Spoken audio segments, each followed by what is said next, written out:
Salut à tous, bienvenue sur Inside EVs. Aujourd'hui, un nouvel essai et la voiture est juste derrière moi. Nous sommes ici au siège de BMW Group France en région parisienne et on vient chercher cette BMW i4 eDrive 40. C'est la version la plus petite puisqu'il y a une M50 juste au-dessus. Nous, on a pris la version qui a le plus de kilomètres d'autonomie. Ça va jusqu'à 590. Donc on est parti pour un petit test sur la route. On va faire un trajet Paris jusqu'à Rennes, jusqu'en Bretagne. Et puis on va voir l'autonomie réelle de la voiture, comment l'autonomie descend sur autoroute à vitesse un peu élevée, et nous serons peut-être amenés à nous arrêter sur des bornes Ionity ou des bornes de recharge rapide, histoire de voir si la voiture tient aussi ses promesses sur la charge rapide. Tiens, alors petit détail en rentrant dans la voiture, regardez comme la vitre qui n'a pas de contour se baisse. Elle se baisse vraiment beaucoup quand on ouvre la portière pour éviter évidemment de la taper dans la carrosserie. Donc nous voici à l'intérieur de cette i4. Nous sommes à 100% de charge et pour le moment le compteur me dit que nous avons 414 km d'autonomie. Donc ça dépend notamment de la manière dont la voiture a été conduite par les personnes juste avant moi. Je vais maintenant rentrer la destination. On appuie directement sur le volant. Ici, on va essayer la reconnaissance vocale. Aller à Rennes. J'ai trouvé plusieurs destinations. Laquelle dois-je prendre? 1. Laquelle dois-je prendre? La première. Laquelle dois-je prendre? La première destination. Ok, j'ai sélectionné Rennes. Dois-je démarrer le guidage? Oui. Ok, j'ai sélectionné Rennes. Dois-je démarrer le guidage? Oui. Ok, j'ai sélectionné Rennes. Dois-je démarrer le guidage? Bah oui. Je suis désolé. Veuillez réessayer dans un environnement où il y a le moins de bruit possible. Bon alors vous voyez, typiquement là c'est un exemple, ça arrive très souvent et chez à peu près tous les constructeurs quand on essaye les commandes vocales comme ça. C'est toujours un petit peu difficile, en général ça marche bien sur la destination. Après quand il s'agit de répondre aux questions de cette dame, bah, ça marche pas toujours. Donc là c'est quand même un petit peu agaçant. Bon allez, alors, puisque la commande vocale ne fonctionne pas très bien, on va démarrer le guidage directement comme ça. 3h20, 330 km samedi pour aller jusqu'à Rennes. Voilà, et normalement, d'après ce que je viens de voir sur l'écran central, eh bien, nous n'aurons pas spécialement à nous arrêter, puisque de toute façon nous avons 400 km d'autonomie et nous avons 330 km jusqu'à Rennes. Bon alors ça d'expérience, on sait que ça risque de changer sur le trajet puisque les voitures électriques n'aiment pas beaucoup rouler à 130 km/h, donc évidemment elles consomment plus et l'autonomie prédictive baisse un petit peu plus rapidement que prévu. Donc là on a juste un delta de 50 km entre effectivement l'endroit où l'on va et l'autonomie qui est annoncée par la voiture, puisque nous étions à 414 km il y a quelques secondes, nous sommes désormais à 381 km, ça a baissé. Donc voilà, il y a de fortes chances qu'il faille s'arrêter sur le trajet. Ça tombe très bien, il est midi 21, je n'ai pas encore déjeuné, donc on va essayer de coupler ça entre la pause déjeuner et et recharger la voiture. Ça devrait être largement suffisant, même en ne s'arrêtant pas longtemps, si on trouve une borne Ionity libre et qui fonctionne à plein régime, pour rejoindre Rennes sans trop perdre de temps à recharger la voiture. C'est parti!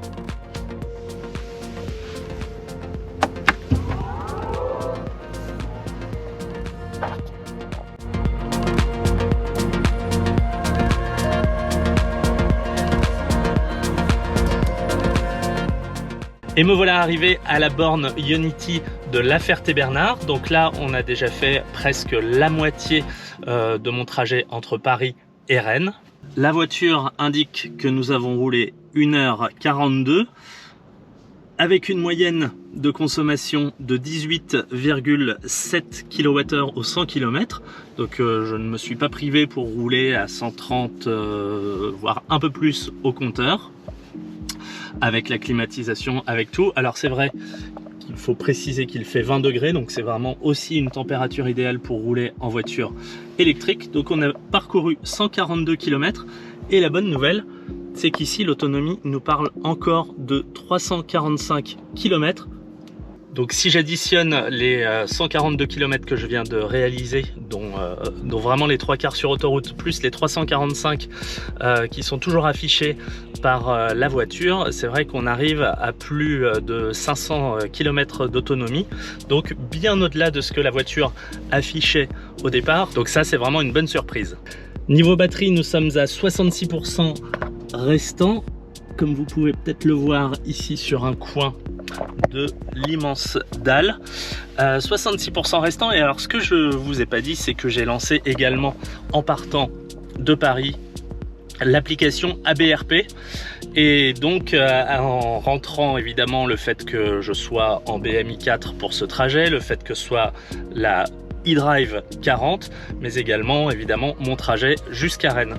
Et donc là, l'application indique que jusqu'à l'adresse, il nous reste 183 km et que nous arriverons à 16h01, mais surtout l'application qui n'est pas branchée à la voiture, hein, évidemment, indique elle qu'il nous reste 59% de batterie.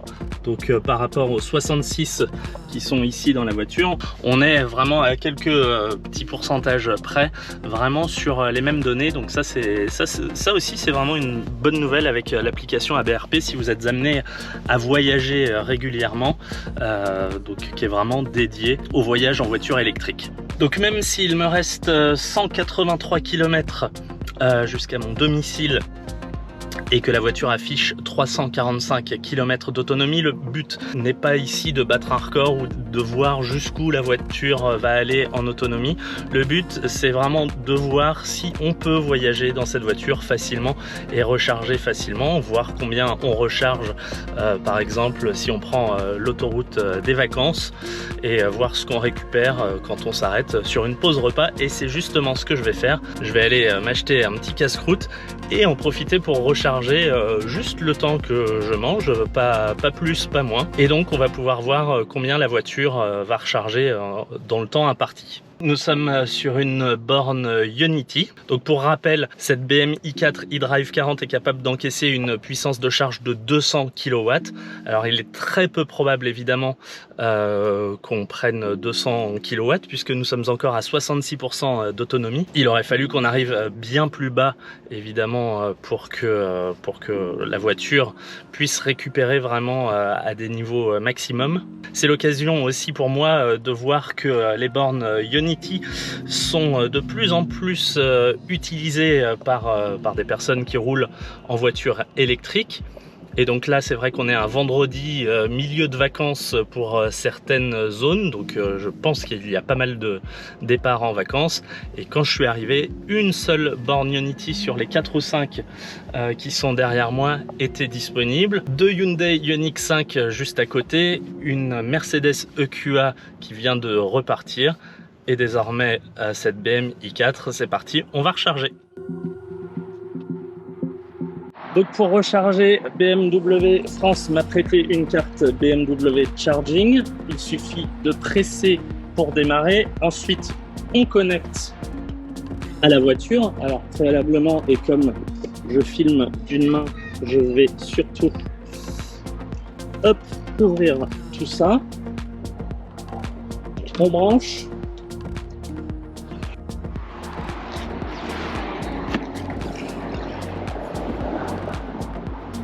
Hop, connexion OK, départ. Donc là désormais il faut autoriser le paiement. On passe la carte juste ici, vérification, et c'est parti pour la charge.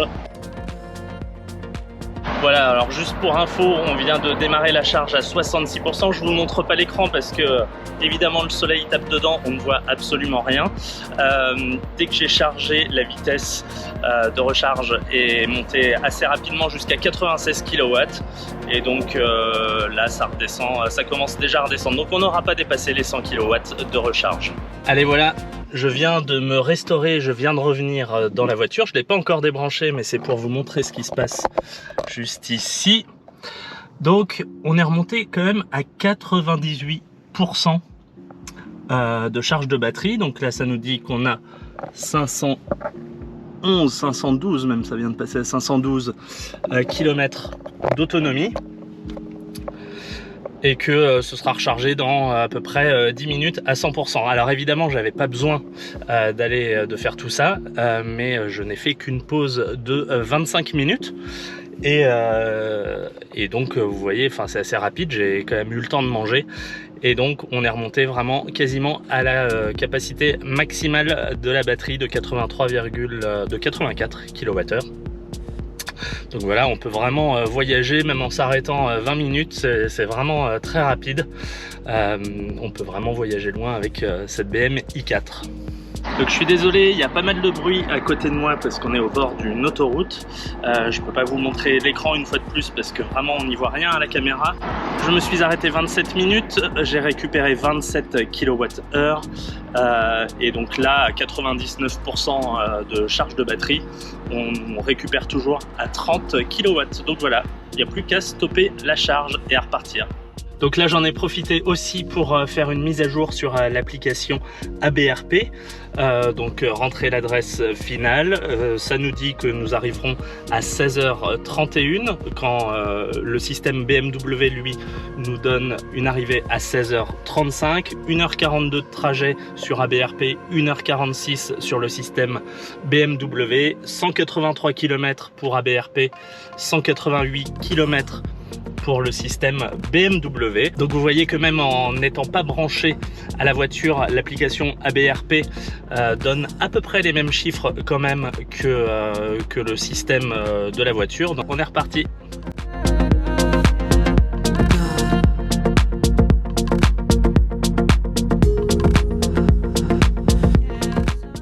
Bon alors je voulais juste faire un petit point rapide sur la fiche technique. Je voulais le faire tout à l'heure pendant mon arrêt à la borne Unity, mais il y avait vraiment trop de bruit autour de moi avec l'autoroute qui était à même pas 50 mètres. Donc comme je l'ai dit déjà plusieurs fois, c'est une BMW i4 eDrive 40, donc la version la plus petite en termes de motorisation. On a une batterie de 84 kWh, une puissance de 340 chevaux, 250 kW. Le couple, lui, est de 430 Nm. Le 0 à 100 km/h pour parler performance est donné en 5 secondes 7. La vitesse maximale que nous n'essaierons évidemment pas sur les autoroutes françaises est de 190 km/h. L'autonomie, je l'ai déjà dit un petit peu plus tôt, est donnée pour 590 km maximum. La consommation sur la fiche technique est donnée entre 16,1 et 19,1 kWh au 100 km. Et je peux vous montrer en direct que pour une fois, et alors même qu'on est en train de conduire sur autoroute, qui sont toujours pas les conditions que les voitures électriques préfèrent, on est à 19,3 kWh au 100 km depuis notre départ il y a 2h31 et 223 km. Donc c'est vraiment pas volé les 590 km. Faudra faire des petits calculs selon la consommation qu'on aura faite à la fin. BM ne semble pas trop surestimer ni la consommation ni l'autonomie de la voiture. Tiens, d'ailleurs, pendant que je vous montre cet écran qui nous parle de consommation, je voulais vous montrer la voiture juste ici.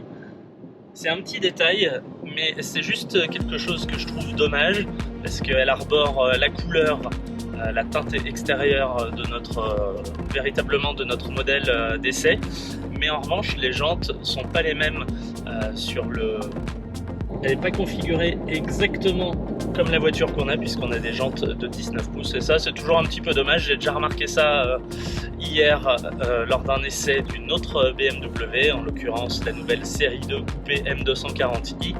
C'est pareil, la voiture qui s'affichait dans l'infodivertissement était légèrement différente de celle qu'on avait réellement dans les mains. Encore une question de jante qui était très spécifique, c'était des M Performance. Mais bon, je pense que ça ferait toujours plaisir aux propriétaires de voitures de pouvoir voir exactement la configuration qu'ils ont sur leur écran. Bon, et ben voilà, je suis bien arrivé à Rennes en un petit peu plus de temps que prévu, car pas mal de bouchons, pas mal de monde sur les routes en arrivant, ce qui a permis de faire notamment baisser un tout petit peu la consommation de la voiture. Donc je vais juste partager avec vous, hop, cet écran. Donc voilà, nous sommes arrivés, nous avons une consommation sur l'ensemble du trajet, donc 329 km, 330 km en 4h06, une consommation de 18,5 kWh au 100 km. Et donc nous avons ici le pourcentage restant qui est de 57%. Et une autonomie restante de 313 km. Voilà donc un trajet de 330 km et on arrive avec 313 km. Évidemment, on s'est rechargé en cours de route le temps de casser la croûte dans une station qui avait une borne de recharge Ionity, ce qui nous a permis de reprendre tout ce que nous avions perdu jusque-là, donc au moins une moitié de trajet. En tout cas, la BMW iDrive 40 tient toutes ses promesses, puisque, comme je vous l'ai dit, la consommation est censée être entre 16 et 19 kWh au 100 km. Et là, elle est donnée pour 18,5, sachant que nous avons fait quand même une grosse partie du trajet sur autoroute. Donc ça, c'est vraiment une très bonne surprise. Une voiture vraiment qui est faite pour voyager. Et évidemment, on est dans le meilleur des conforts. C'est une voiture premium, une pure BMW.